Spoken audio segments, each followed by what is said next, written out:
Neste vídeo, ao utilizarmos o termo sistema, não estamos fazendo referência a sistemas políticos, culturais ou religiosos específicos. Em vez disso, estamos abordando o que parece estar por trás de todos esses sistemas, influenciando uma variedade de comportamentos e estados mentais humanos, como raiva e ansiedade. Em essência, estamos discutindo como ficamos presos aos caprichos do nosso ambiente.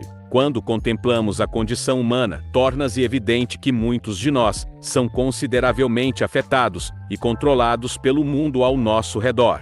Muitas vezes, nossa felicidade depende de obter o que desejamos desse mundo exterior, e experimentamos tristeza quando somos privados dessas coisas. A aprovação e desaprovação dos outros têm um impacto profundo sobre nós, com elogios nos elevando e antipatia nos deixando miseráveis. Curiosamente, quanto mais desejamos algo, mais estamos a sacrificar para obtê-lo. Por outro lado, quanto mais resistimos a algo, mais estamos dispostos a pagar para evitá-lo. Esses ciclos de desejo, aversão, amor, ódio, gostos e desgostos nos deixam em um estado constante de medo, tornando-nos suscetíveis à manipulação por meio da vergonha, da culpa e do encanto de entidades externas, como grandes corporações, partidos políticos e cultos, todos buscando algo de nós. Dessa forma, o mundo nos governa, pendurando cenouras diante de nós como um cavaleiro diante de um burro, e a maioria de nós obedece obedientemente do nascimento até a morte, como gado.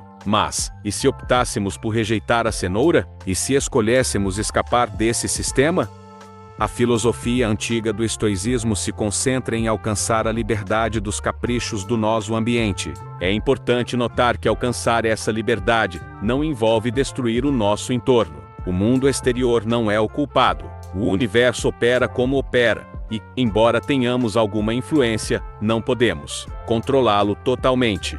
O mundo exterior, com suas condições inevitáveis, como sol, chuva e vento, afetando as colheitas de um fazendeiro, se impõe a nós. Essas condições não são um sistema. O problema está em nossa escravidão a elas. Então, por que permitimos que as ondas do destino nos varram rapidamente? Porque mesmo as menores adversidades e momentos de sorte manipulam nossas emoções como marionetes? Epicteto, um filósofo estoico, oferece insights sobre isso. As pessoas não são perturbadas pelas coisas, mas pelas opiniões e conceitos que têm sobre as coisas. Por exemplo, a morte não é inerentemente terrível, como evidenciado pela perspectiva de Sócrates. O terror reside em nossa percepção da morte como algo terrível. Portanto, quando enfrentamos obstáculos, perturbações ou tristezas, devemos atribuí-los não aos outros, mas a nós mesmos, aos nossos próprios princípios. O sistema opera enquanto nos alimentarmos dele.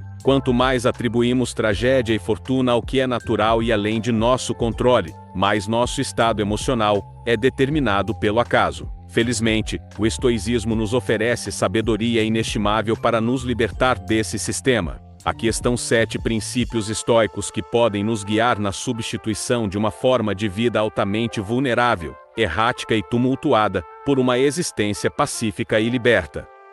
Manter a serenidade, independentemente das circunstâncias. Com que frequência desperdiçamos tempo esperando por resultados favoráveis e temendo a chegada de eventos desfavoráveis? Quantas horas passamos em lágrimas porque o futuro se desenrolou de maneira diferente do que tínhamos imaginado? A humanidade se tornou hábil em lidar com o destino e, consequentemente, em suportar a dor inevitável que ele traz. Nossa resistência à incerteza se tornou uma indústria lucrativa, e nosso medo da adversidade oferece uma oportunidade para a exploração. Muitos tentam nos vender promessas para o futuro, oferecendo ilusões de segurança, proteção para nós, e nós os entes queridos e garantias de evitar experiências desagradáveis. Como escravos de nossas preferências e aversões, tentamos enganar o destino manipulando nosso ambiente para afastar a má sorte. No entanto, não podemos trancar todas as portas na vasta mansão da vida, nem podemos patrulhar cada rua e beco da realidade.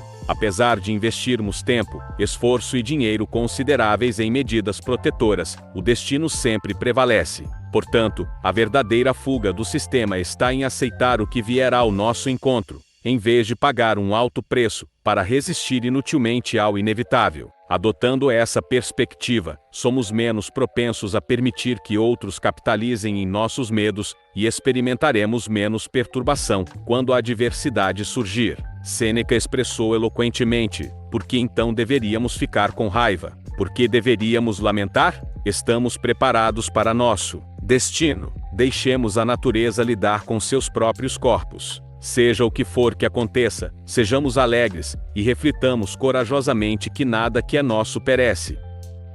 Diminuir a preocupação com a reputação. Os estoicos veem a reputação como um indiferente preferido. É agradável possuir, mas não essencial para a felicidade. Além disso, assim como qualquer coisa externa, a reputação está, em última análise, fora de nosso controle. Algumas pessoas passam a vida meticulosamente construindo uma boa reputação, apenas para vê-la desmoronar com um único erro. Ao contrário, outras levam vidas de má conduta e desrespeito total por sua posição na sociedade, mas de repente alcançam fama e admiração por acaso. A conclusão é clara: a reputação é tão caprichosa quanto o vento. Quanto mais valorizamos nossa posição, mais dependemos das opiniões dos outros, que são inerentemente imprevisíveis. Além disso, quando nos preocupamos demais com as opiniões alheias, nos tornamos vulneráveis à manipulação e exploração, tornando-nos escravos do ambiente. Epicteto argumentou que nosso desejo por uma boa reputação não deve prejudicar nosso bem-estar mental. Se necessário, devemos estar dispostos a aceitar coisas como vergonha, culpa, exclusão e ridicularização,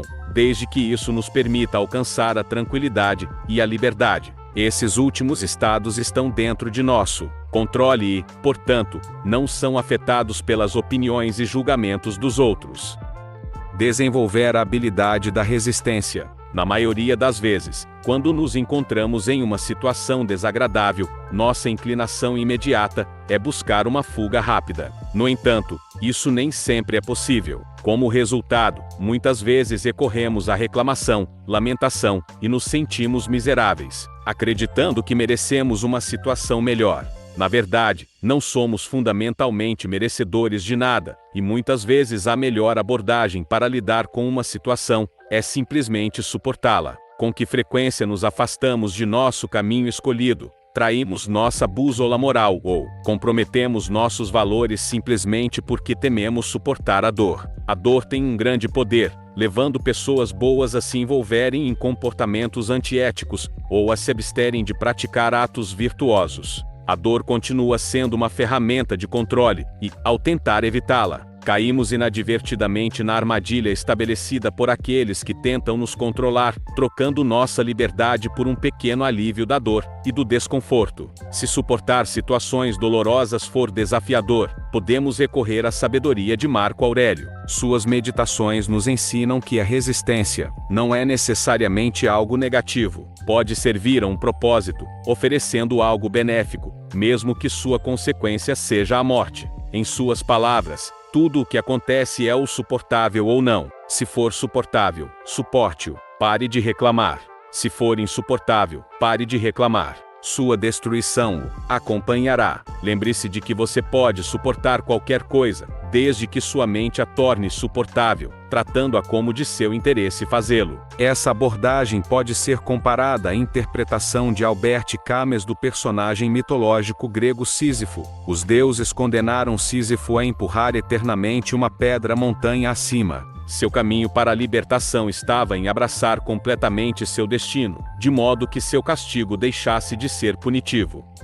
Desapegar das pessoas. Vínculos fortes com pessoas podem ter consequências profundas e muitas vezes prejudiciais. Esses vínculos podem nos levar a um ponto em que o medo de perder a pessoa a quem estamos ligados começa a ditar nossas vidas, nos compelindo a tomar medidas desesperadas para evitar a separação inevitável. A história de amor entre Padmé e Anakin nas prequelas de Star Wars ilustra vividamente os perigos dos vínculos não saudáveis, mostrando como eles convidam forças sombrias a nos manipular e escravizar. Palpatine explora eficazmente o medo de Anakin de perder Padmé, resultando em consequências graves. Se Anakin abordasse o amor de maneira diferente, não de maneira sufocante e possessiva, mas com base na liberdade, confiança e desapego, o lado sombrio teria sido impotente sobre ele. Epicteto oferece conselhos firmes, mas poderosos, sobre o apego a coisas que valorizamos.